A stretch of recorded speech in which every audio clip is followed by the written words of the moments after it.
আল্লাহ এবং তার রসুলের সাথে বেয়াদবি করলে আমল বরবাদ। আল্লাহ এবং রসুল সাল্লাল্লাহু আলাইহি সাল্লামের সাথে বেয়াদবি করলে। সূরা হুজুরাতের 2 নম্বর আয়াত, এই আয়াতে আল্লাহ বলেন, ইয়া আইয়ুহাল্লাযীনা আমানু লা তারফাউ আসওয়াতাকুম ফাওকা সাওতিন নাবিয়্যি ওয়া লা তাজহারু লাহু বিল কওলি কাজাহরি বা'দিকুম লিবা'দিন আন তাহবাতা আ'মালুকুম ওয়া আনতুম লা তাশউরুন। হে ঈমানদারগণ, নবীর আওয়াজের উপর তোমাদের আওয়াজ উঁচু করবা না। তোমরা একজন আরেকজনের সাথে যেইভাবে জোরে কথা বলো, নবীর সামনে এইভাবে জোরে কথা বলবা না।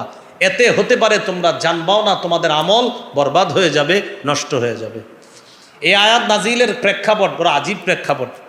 পৃথিবীর শ্রেষ্ঠ 2 মুসলমান, পৃথিবীর শ্রেষ্ঠ 2 মুসলমান উম্মত আবু বকর এবং ওমর রাদিয়াল্লাহু আনহুমা নবীজির সামনে একটু জোর গলায় কথা বলে ফেলেছিলেন।